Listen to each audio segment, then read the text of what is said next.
Step out of the car. Ma'am, move over here. Hands up, please. Why are you doing this? Let me ask you this. What did you do to that girl?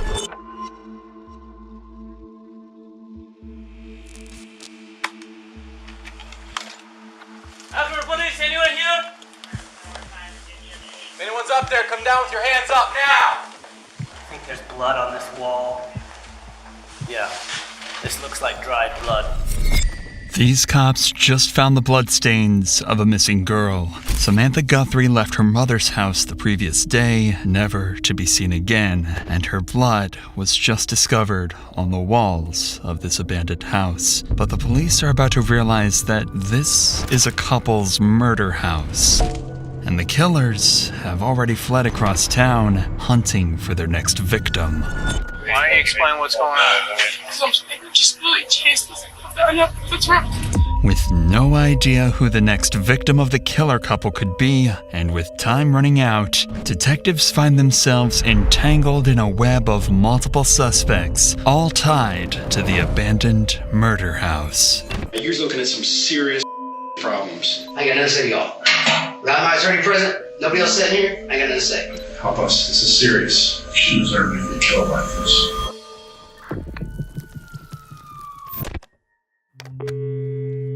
Everything started in November 2018, when a mother called police worried that her daughter had vanished without a trace. It had already been more than a day since anyone had seen 18-year-old Samantha Guthrie, and the cops arrived quickly to take her mother, Joni's, statement.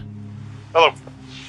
What's going on? I need to file a missing person. Okay, for? My daughter. Okay. How old's your daughter? She's 18. Okay, so what makes her missing?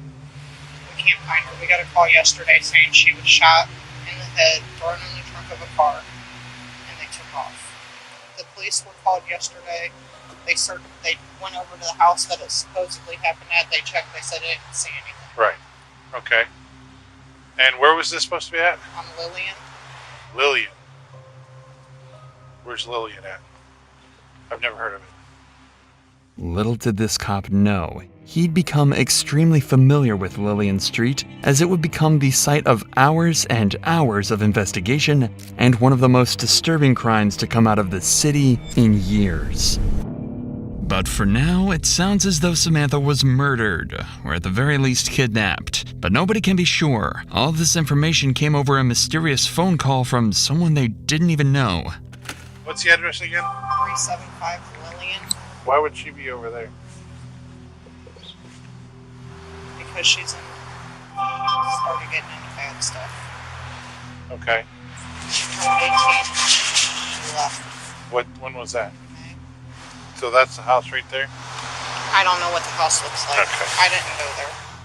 It turns out the house that Joni is talking about was due to be boarded up in just a few days. It's in a rough area of town and has been abandoned for months. And as Joni said, Samantha had been struggling heavily. She left home as soon as she turned 18 and instantly fell in with a bad crowd. She was often seen frequenting abandoned houses known to be used by drug abusers and criminals, and she was slowly getting more distant from her family. Yeah, the Lillian address is vacant. I know. And the officers had it boarded up. So, we didn't see no blood, no nothing. But to be honest with you, I think somebody's playing a prank on you. After this, Joni would give over a description of Samantha, including a distinctive butterfly tattoo on her right arm, before telling the cop one more crucial piece of information. You want the name of the person she was last with, the supposed person that shot her? Okay, sure. Danny Hamby. Who? Danny Hamby? This wasn't a familiar name to police, and the officer still wouldn't seem to be too worried by the situation, but that would soon come to change. Because the very same evening, after publishing a missing persons report of Samantha, a lone man would come to police claiming he knew exactly what happened to her, and would lead police to launch a months-long investigation into multiple people, all connected to the abandoned murder house. But before we get to that, I want to tell you about Surfshark, the sponsor of today's video. Surfshark can help you save money, secure your browsing, and even unlock way more TV shows and movies than you currently have access to. Sounds Crazy, right? But it's true. If you have Netflix, Prime Video, or pretty much any other streaming platform, they limit what content you can actually view. For example, in the US, you can't watch Friends, It's Always Sunny in Philadelphia, or Pulp Fiction on Netflix. But if you use Surfshark, you can watch all 3 of them on Netflix. And that's not all. Surfshark also keeps your internet browsing safe and secure. Did you know that whoever provides you with your Wi-Fi can potentially see every website you visit? With Surfshark's VPN, all of this is hidden. Plus, many websites track your activity and will increase prices on products you frequently view or purchase. By using a VPN like Surfshark, you can avoid being tracked by any website and literally save money. And the best part? They're running a huge Black Friday sale where you can get 4 extra months of Surfshark at an unbeatable price. All you need to do is head to surfshark.com/insanity or click the link in the description. Grab your Surfshark for less than a cup of coffee a month and you'll get 4 extra months for free. With that said, let's get back to the case. Back in Akron, police had just published a detailed description of Samantha, and the morning after, a very worried man would contact and claim to have details that could either save her life or lead them to her body. All right, today is Tuesday, and we're here with, what's your first name? John Marshall. All right, so we're here to talk about something that happened over on Lillian Street back in November 4th. All right, why don't you tell me about what happened that night? John Marshall was the first of many witnesses in this case, and he got in contact with the cops after hearing that they were looking for Samantha. Apparently, he was actually at the house on the night everything happened and saw it all with his own 2 eyes. The problem is, it almost sounds too good to be true. The cops don't know Marshall and can't necessarily trust him to give a truthful statement, meaning they'll have to verify all evidence he gives over. So as Marshall talks to the cops, we'll be keeping track of each piece of information and then following how the cops investigate and verify it all in order to hopefully solve the case and find Samantha. Sam had been trying to get a ride over to the house for a few hours. I didn't feel like driving anymore to go pick her up, so I didn't pick her up that night. And a few hours later, she showed up from an Uber, I'm guessing, that her dad had. All right, now when you say the house, what's the address? 75 William. Okay. I'm guessing, from what I've been told, her dad paid for an Uber for her to get over there. Okay. This is already an easy piece of information to verify. If Samantha's dad did pay for the Uber, then he'd certainly remember that and be able to confirm it. And conveniently, the cops had interviewed her dad a few hours later, and he did indeed tell him that he'd bought her an Uber that night. On top of that, the address Marshall gave was also correct, so it seems that he's turning out to be trustworthy so far. But I was walking to the Circle K on Copley and Rhodes to get cigarettes and a soda when I seen her and Yoshi walking to the house on Lillian. And about a half hour after I got back to the house, and half hour, 45 minutes or so, Danny showed up and knocked on the back door. I answered the door. Now, how do you know Danny? Just in passing. Do you know him from the house? Yeah. And you know what his last name is? Amby. Now, things are starting to get weird. That's the name that Joni said could be the killer, and Marshall seems to know him and the people he's friends with. Okay, was he by himself? No, he was with Tony. Okay. Is what I was told her name was. And that one black guy that I've never seen before. Okay, do you know what he looks like? Yeah. I think, what's his name? Marcus? Something with an M, I want to say. Or what's he look like? William. Okay, William. All right, what's he look like?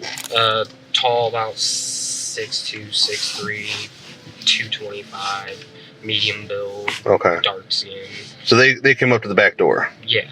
All right, and they knocked on the door? Yeah. And who let him in? I did. Okay, so you let him in, and then what happens? They went upstairs and talked to Jody. Upstairs in Jody's room was Jody, Kim, Kate, Sam, then Danny and Tony, and William stayed downstairs. This is incredibly useful information that Marshall is passing over. He's just given the names of 6 potential witnesses and suspects, and he seems to know them all personally. If this is all true, then Marshall could have just taken this case from no leads at all to almost too much to handle. The only thing the cops need now is verifiable information about exactly what happened to Samantha. That's when the detective asks this question, and gets much more than he bargained for. All right, so Sam and all them were upstairs. Yes. So what happens next? I didn't hear any yelling or anything, but music was playing. And Sam came downstairs looking kind of distraught, and she looked at me. I'm like, then go out the back door. Go out the back door. If you know, she kind of looked like she was panicking, so I'm like, leave. Right. But she went to the basement, and 2 or 3 minutes later, I heard a little bit of a commotion, and then Sam came upstairs first, and she had like a little bit of a bloody nose. Okay. Or a busted lip, I couldn't tell. And she went back upstairs to Jody's room. Danny and Tony followed. Like, followed her or chased her? No, followed. They just kind of, followed. And 5, maybe 10 minutes later, Sam came running down the stairs. Danny was right behind her, and by the time she got to the 4th or 5th stair down from the living room floor, he shot her in the back of the head. It doesn't get much clearer than that. Apparently, Samantha then fell to the ground, and the house fell into disarray. 2 men named Yoshi and William then started to order Marshall and his friends around before helping to carry Samantha's body to a vehicle outside. The detective was starting to get a perfect picture of what this case really was, but there was still one burning question. Okay, is Sam alive? It sounded she was making noises, but in my past experiences, it sounded more like death gargles, your body's shutting down. Okay. Honestly. So she's still kind of breathing at this point. Yeah, but she got shot in the back of the head by 8 to 10 inches away with a Smith & Wesson MP40. Okay. From the sounds of it, Samantha technically survived the shot, but it wasn't looking good. If she wasn't taken to a hospital quickly, she likely wouldn't have made it, but it doesn't seem like the killers were expecting her to live. At least the cops now have a possible murder weapon, a Smith & Wesson MP40. Remember though, the cops have already searched the house and didn't find any evidence of a murder, but given the importance of this information, they decide to go back and see if they missed anything. At this point, Samantha's life hangs in the balance. If they find a single bullet casing or blood splatter, it likely means that Marshall was telling the truth and Samantha is long dead. 12 just pulled up. After police, anyone here? Make yourself known.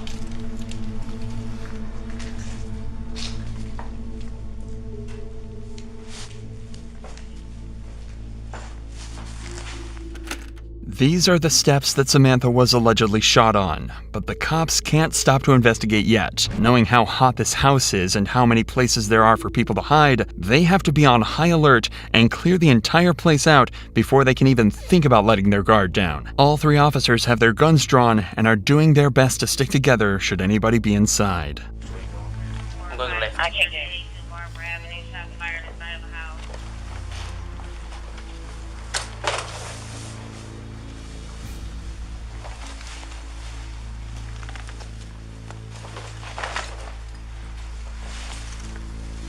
Clear.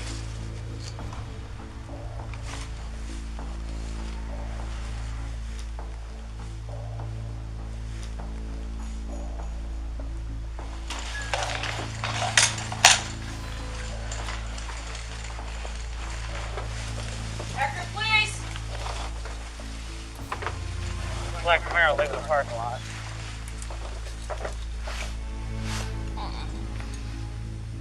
By the looks of it, Dad came here.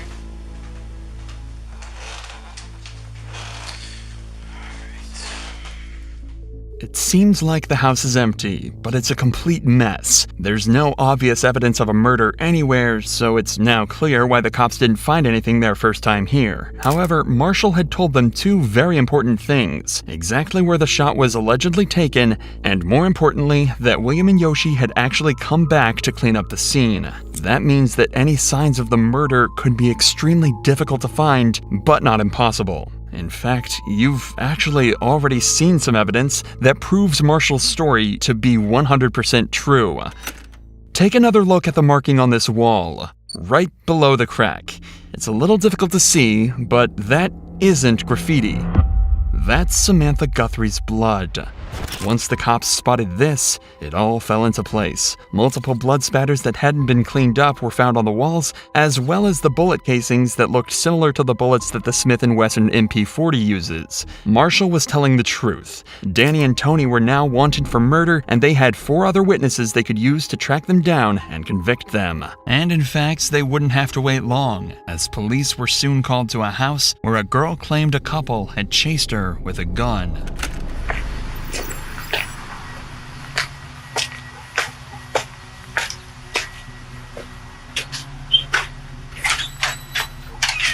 How you doing today, sir? What's going on? This young lady came in my back door and what's going on?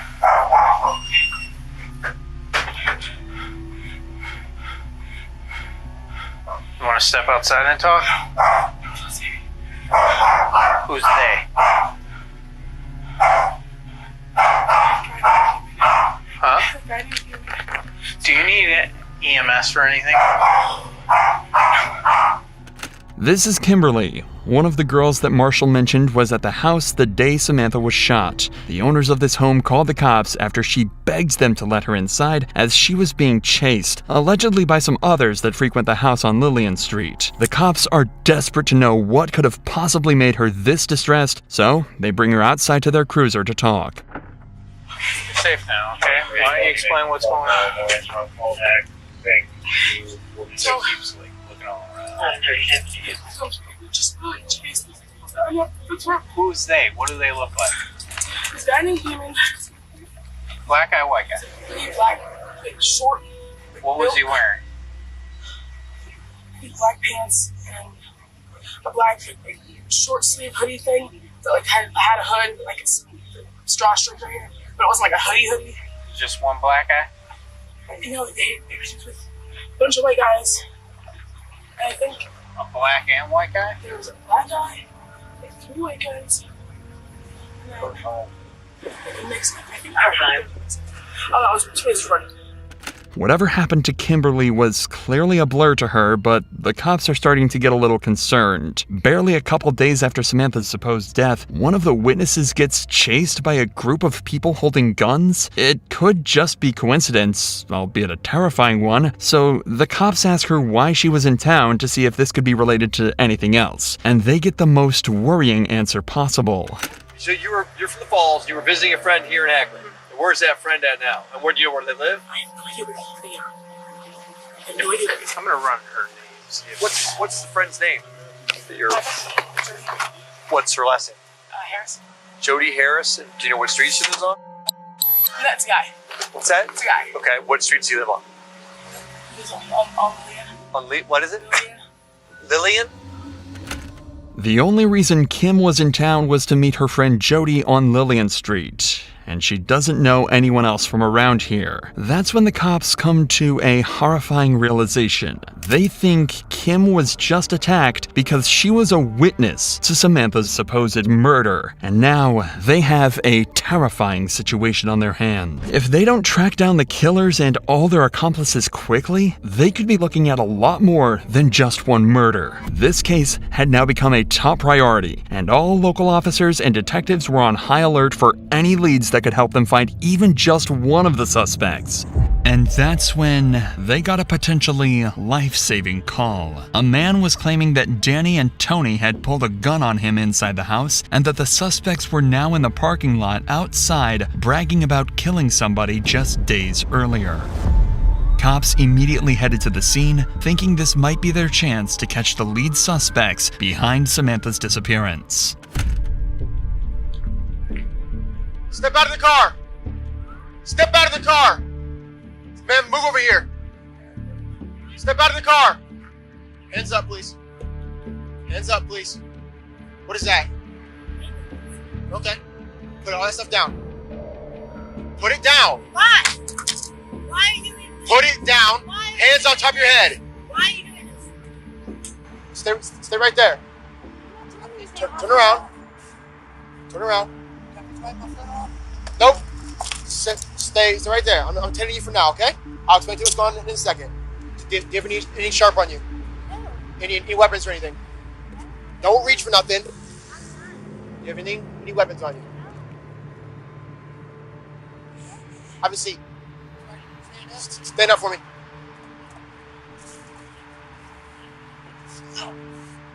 What are you doing with your foot, man?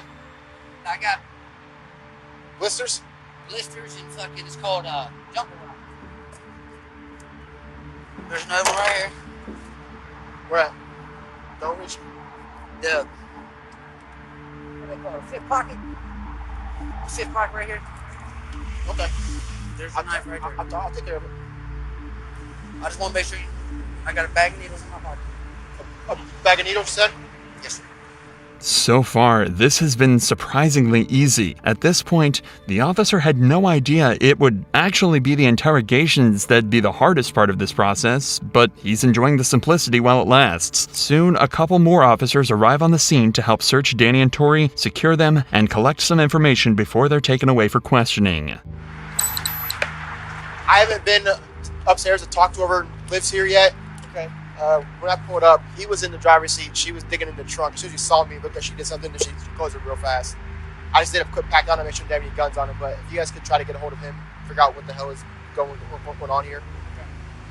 You don't have anything on you that's going to poke me, prick me, anything like that, right? No weapons we need to be aware of? If you do, tell me now. I actually had my gun. I only had it because. Where is it at? Is it loaded? It's not loaded. I only have it because I knew. Is it right here on the side? Yes. I don't want to set it off. It's not I don't want, I know, I just... I never used it before. My mom made sure I took it with me to the factory. I'm good one. She had a gun in her wall. I haven't found his yet. Where's her? You got a gun? I had 2 knives off of laying there. 2 knives. What's your name? Danny Cameron. Is it okay if I take your pockets here real quick? Yeah, we're not trying to give anyone a hard time. We got a call that people with guns and warrants and things like that. Warrants? You have to look at there a little bit of... Fentanyl? No, hell no, overload, no. What is it? Meth. Meth?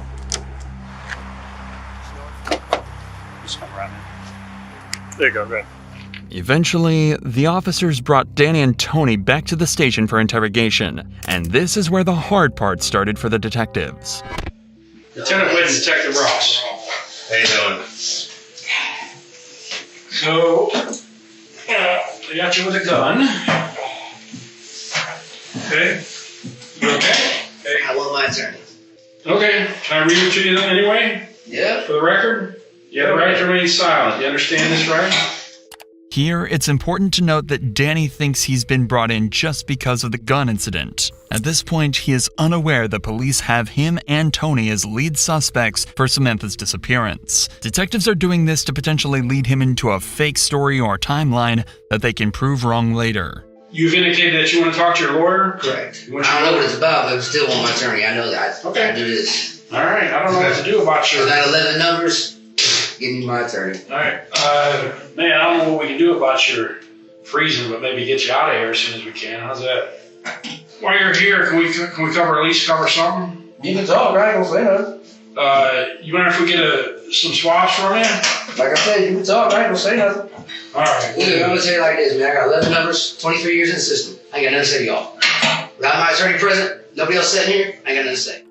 Danny's been in this situation before, and he knows exactly what to do. At the very least, stall the detective's process for as long as possible. He's staying quiet and refusing to speak without an attorney present, as is his right. So the detectives have no other choice but to switch over to Tony and see if she will budge instead.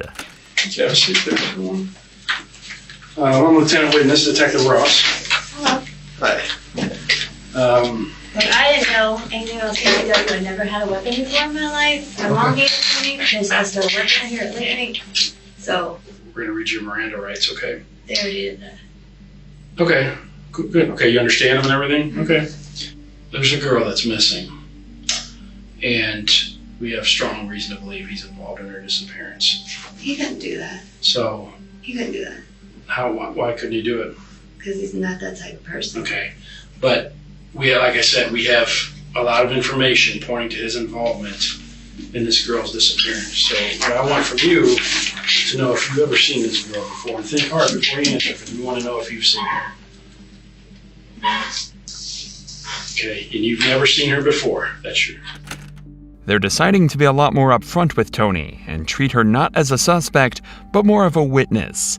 It's likely she wouldn't confess to being involved in the murder, but they think there could be a chance that she'd turn Danny in if she thought it meant she'd get away. Unfortunately though, having been on the wrong side of the law in the past herself, she's not about to help the cops out so easily.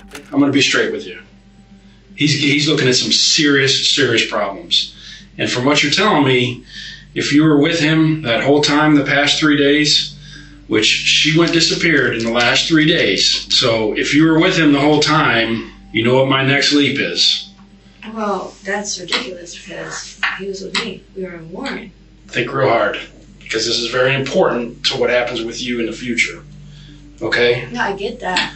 I'm not that stupid. Okay, hang on. Hear me out. So this is not a misdemeanor crime we're investigating. We don't do that, okay? When we get involved, something bad has happened. We know some other stuff went on this weekend, specifically yesterday, Saturday night, at a house in Akron. So I don't want you to get in any trouble with something that you were just along for the ride. But if you're going to sit here and tell us with you the whole time, you think you're helping him, but you're not. You hurt yourself. Let me tell you about the house where it happened at. We've talked to people that's been at the house. They were all at this house where this girl disappeared from. In fact, something bad happened to her at the house. You know why we know that? Because the guys, we've already talked to him all day. We spent all day talking to him. And he gave us detailed accounts of what happened at that house. You have to think hard about how you want to handle this, because if you're going to sit here and vouch for him, that can get you caught. That can get you in trouble. You have kids? Yes, you I have mentioned 2 kids. 2 boys? Yes. Okay. What would you do if one of those boys went missing? Everything I could to find them. Okay, would you expect people to help us to find them, to locate them? Yeah. The route the detective is taking is obvious and would work on the majority of people. He's trying to scare Tony into giving up what she knows so they can get to the bottom of things faster. If she gives Danny up, she might get a good deal with them, but if not, things could end up real badly for her. The most interesting dynamic here, though, is how the detective is trying to use Marshall's earlier statement against her. This happens all the time, but usually they're exaggerating the strength of the evidence or making it up completely. This time, though, they actually have an airtight statement, but Tony simply doesn't believe them. That means she thinks she can just continue to deny everything, and instead of taking a deal for less jail time, she can just get away with no charges. So with this in mind, watch how confidently she denies everything, unaware that the detectives know every word she speaks is a lie. So, this girl's family has been out looking for her all day. Okay, but unfortunately, we already know what happened to her. So from here on out, anything that based on what you're telling us, I mean, we're giving you this chance to talk to us now. Anything that in relation to her, what happened to this girl, is going to be attached to you too. Okay, because we're giving you a chance. But if you want to cover for him, that's fine. I don't care. It don't matter. It don't matter to me. That's just. We're going to move on I'm with the sorry investigation. that this happened to that girl. I don't. We have reason to believe you were there. That I was there. Mm-hmm. I don't kick it in Akron like that. I just started to come to Akron when I got hired. We're not saying that it was a every weekend thing, but we're saying that we have reason to believe, based on what we've been doing all day, you were there. No, sorry, I've never seen that girl in my life. And we have people that have told us you were there. Oh, that's ridiculous because I don't know anybody really from Akron.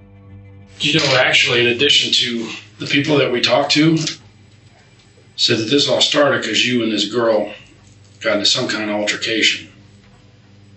I don't know this girl. I've never seen this girl. Okay, like I said, once we move forward in this investigation, from what you're telling us, since you're with him, you're going to be attached to whatever we do with him. You understand that, right? Well, yeah, I'm his girlfriend. Okay, just so we got that clear. I've never seen that girl. Who's that? I don't know who that is either. You hardly even looked at him. I looked at him. I don't know who that is. Well, I got to know him, so did Detective Ross. We got to know him a lot today. We spent the entire day with him. Well, what's his name? And, well, that's not important. You don't know him, so what difference does it make? In reality, Tony is extremely familiar with the man in the photo, as he's the man that helped load Samantha into her car. That man is Yoshi. Conveniently, Yoshi, whose real name is Dylan, had just been brought in on unrelated warrants, and detectives couldn't believe their luck. One of the main witnesses, possibly even an accomplice, had been brought right to them without any effort whatsoever. The best part? Dylan wasn't the hardened criminal they expected. In fact, his interrogation was unlike anything you've ever seen. Not only is it truly heartbreaking, but it was actually key to putting not one, not two, but 3 people behind bars for Samantha's murder. Help us. This is serious. Did something bad happen to her? I don't know. She's a young girl, man. No. What happened to her? I don't know. I just met her a couple of days ago.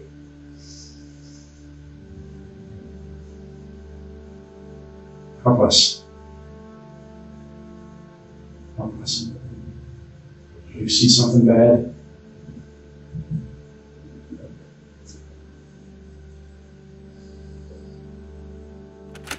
Not 5 minutes into the interview, we see an emotion painted on Dylan's face you don't often see in the interrogation room. He's holding back tears, trying to hide his face, and is exhibiting a type of stress you rarely see in criminals. He's terrified and devastated at the same time.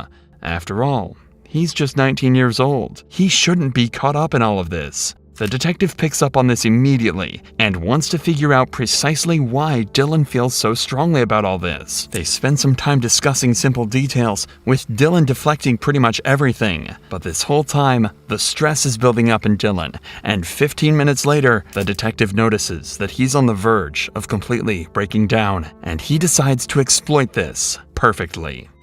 What did you see? I told you what I saw. No, I mean, there's more that you saw. We need your help. She deserved to be killed like this. Help us. What if this was your family member, your sister? Hey, there comes a time where in your life where you have to make a right decision, do the right thing. We need your help. She's actually dead. Okay. Is she?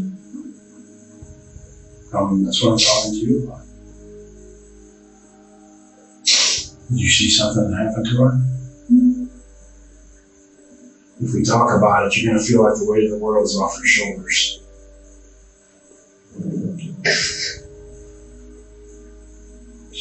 There's only one thing that makes a person get this emotional. That's if they saw something bad. I remember a couple of days ago when we were talking, we were having a good time, and I don't know why. Don't know why what? Why I feel so close to her.